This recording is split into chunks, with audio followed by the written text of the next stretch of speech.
Hi guys! Welcome again sa ating cooking vlog. So, thank you so much pala guys sa pag-support and pag-views ng aking mga videos. At syempre, for today's video, meron naman tayong isang menu na lulutuin. Abangan nyo kung ano yung ating lulutuin maya-maya lang. Okay? So, samahan nyo kami ulit. Let's go!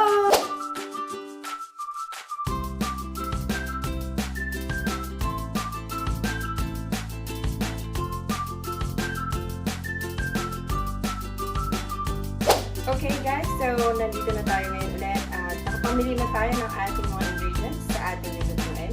At ang ating lulutuin for today's video ay pork ginili. Meron tayo ngayong ground pork. Ayan.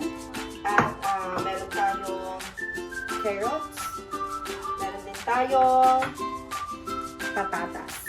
At meron din tayong green peas. Ayan. At syempre, ang ating mga recado o ang garlic, onion, at meron din tayong pepper. At syempre, meron tayong dahon ng laurel. Ayan, yung tawag natin. So, let's go! Umpisahan na natin ang ating pagluluto.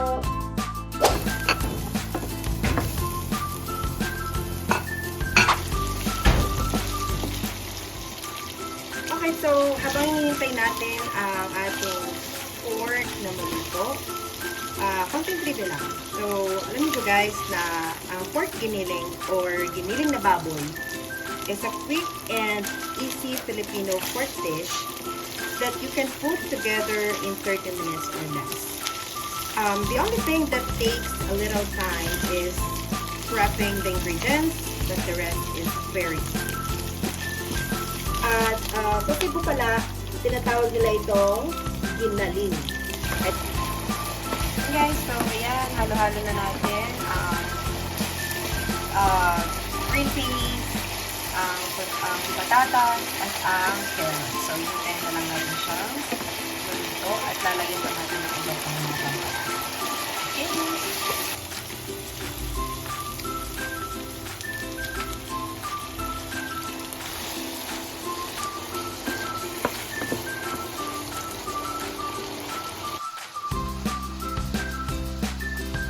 So guys, we're done. Ito na ang ating pork giniling. Yummy!